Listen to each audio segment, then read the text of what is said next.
jaf xejn min kien Mikiel Anton Vassalli. Kien Malti bħalek li qatt ma rid iħalli lil-martu fidejn il-furbani, lill-artu fidejn il-barrani, għaliex kien Malti tassew, għaliex kien raġel tassew, għax kien iħobbhom tassew. Għaliex Mikiel Anton Vassalli huwa magħruf bħala l-missier tal-lingwa Maltija? Żgur li Mikiel Anton Vassalli ma vvintax il-Malti. Tajjeb, insejħulu missier l-isem Malti minħabba l-istudju li għamel, l-istudju li għamel fuq il-Malti u studju mhux huwa l-ewwel wieħed li kien studjah il-Malti lanqas għax kien hemm oħrajn qablu li kienu studjaw il-Malti. Imma x'kien l-ewwel wieħed li beda jistudjah b'mod xjentifiku. Tajjeb, il-Malti kien studja anki l-Arbi, studja b'mod sew, u allura se joħroġ anki tqabbil. Imma barra l-istudju li għamel ukoll, anke minħabba l-ħsieb tiegħu fil-fema tiegħi, il-viżjoni li kellu fuq il-lingwa u fuq l-edukazzjoni.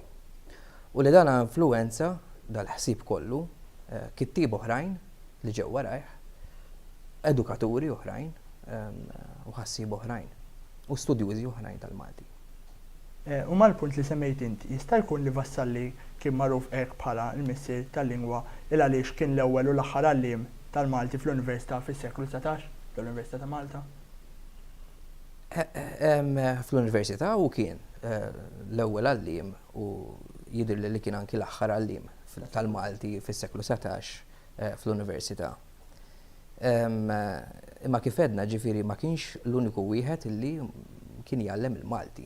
Ġifieri bis-saħħa tiegħu u bis-saħħa tal-ħsieb tiegħu, bis-saħħa anke tal-istudju tiegħu li jagħmel fuq il-Malti, kif tgħid rawwem oħrajn dixxipli nsejħulhom hekk tiegħu illi mbagħad bdew jgħallmu il-Malti b'mod popolari, il-Malti kien beda jintgħallem anke fl-iskejjel u mbagħad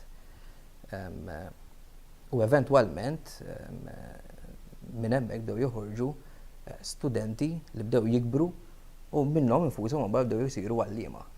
Qabel ma twaffqet l-iskola tal-Malti fl-Università, John Hookham Frere kien ippropona li fl-Università ta' Malta stess titwaqqaf skola tal-ilsien Sirjak u tal-Kaldajk. Il-għala taħseb li Frere kien għamel din il-proposta? Frere ried akkosta kollox li jdaħħal lil Vassalli bħala għalliem fl-Università. Nafu li dik il-ħabta Vassalli kien fqir sewwa u Frere bħala il-protettur tal-letterati li xaħat bħal Vassalli li tiġibu l-qoddim.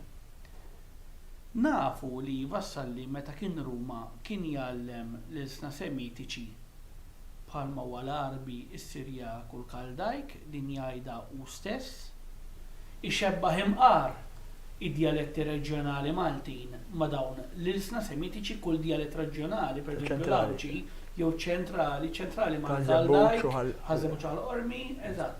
Jew inkella per eżempju l-Awċi ma' l-Arbi, per eżempju. U ġifieri din l-inizjattiva ta' Frere li kellem il-Gvernatur Hastings biex fl-Università titwaqqaf skola tas-Sirjak u tal-Kaldajk kienet ad hominem, ġifieri dan ried lil Vassalli. Għal xi raġuni din ma ġietx aċċettata aktar xi li ma kienx hemm fondi, ma kienx hemm flus biżżejjed għal din l-iskola u lil Frere insibuh madwar 3 tim wara biss jipproponi ju fil-kapaċità tiegħu ta' President tal-Kunsill tal-Università jipproponi li titwaqqaf l-iskola tal-Malti li beda jitkellem fuqha David u naturalment l-għalliem ikun Vassalli u naturalment għax m'hemmx fondi il-flus joħroġu minn butu John Hookham Frere. X'taħseb li wassal lil John Hookham Frere biex ikun daqshekk determinat u jgħin lil Vassalli biex jibda jsir it-tagħlim tal-Malti fl-Università stess meta hu kien Ingliż u ma kienx Malti? Frere kien jipproteġi u jġib l qudiem lil kull min jistudja, mhux bil-forsi jiġri għax hu Ingliż jinteressah il-qasam tal-Ingliż u l-letteratura Ingliża. Nafu li kien jitraduċi pereżempju xogħlijiet mill-Grek klassiku għall-Ingliż. Anka pereżempju Aristofani, pereżempju, inkella nafu li kellek il-poeta Angel de Saavedra Spanjol li laqgħu f'daru. Kull min kien kolt fi Frere kien isib ħabib. Vassalli kien wieħed minnhom.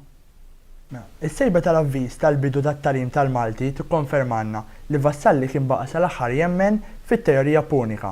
X'insibu f'dan l-avviż partikolari eżattament? Ekku, kif qed tgħid inti, dan huwa avviż li għandi hawnhekk f'idejja interessanti ħafna.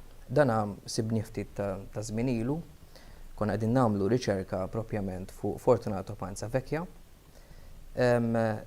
illi kien kontemporanju ta' Vassalli.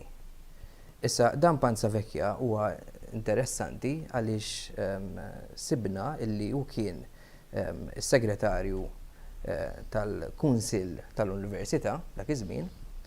Il-Kunsill kien ippresedut minn John Hookham Frere, u kif qal Olvin ukoll kien fi żmien illi Frere flimkien mal-Kunsill kienu proponew u kienu ddeċidew illi jibda jintgħallem il-Malti fl-Università. Issa aħna fil-minuti li kien jikteb Panza Vecchia u li kienu merfuqajn uffiċjalment u għadhom fil-fatt uffiċjalment merfuqajn hawnhekk l-Università stess, l-librija tal-Università, insibu il-minuti ta' dawn diskussjonijiet. Tajjeb, però ma sibniex l-avviż propju illi iħabbar it-twaqqif ta' din l-iskola tal-Malti fl-Università. Tajjeb, sibnija fin-noti ta' Fortunat Panza Vecchia, fin-noti privati tiegħu, fil-manuskritti tiegħu li jinsabu fl-arkivju tal-Katedral ta' Malta, l-Imdina. U interessanti għax għandna dettalji iktar ġodda ngħidu hekk sewa. Fost l-oħrajn illi il-Malti kien se jibda jintgħallem minn Vassalli fit-2 ta' April tal-1823, tajjeb, u li dawn il-lezzjonijiet kien se jibda jagħmilhom kull nhar ta' tnejn, kull nhar ta' erba' u kull nhar ta' ġimgħa. Dawn il-lezzjonijiet kellhom jibdew mis-7 u jispiċċaw fit-8 ta' filgħodu. Tajjeb. Daw il-lezzjonijiet nafu li saru. Tajjeb, Ninu Cremona stess jgħid li kien sab dokumenti oħrajn illi saru daw il-lezzjonijiet u l-lezzjonijiet Vassalli kien ġabbar in-noti tagħhom u mbagħad kien eventwalment ħareġ ktieb il-grammatika tal-lingwa Maltese fl-1927. Sfortunatament ma sibna xejn dwar l-istudenti. Ekku, eżatt, dwar l-istudenti b'xorta ħażina ma sibna xejn. Ma nafux min kienu. Min jaf min kienu, żgur li kien hemm, tajjeb, u dika forsi kalla jrid xi ħadd il-qudiem forsi jsib xi informazzjoni ġdida u jitfa' aktar dawl fuq dawn il-lezzjonijiet illi kien jagħti Vassalli bħala l-ewwel għalliem tal-Malti fl-Università. Jitħabat kien Vassalli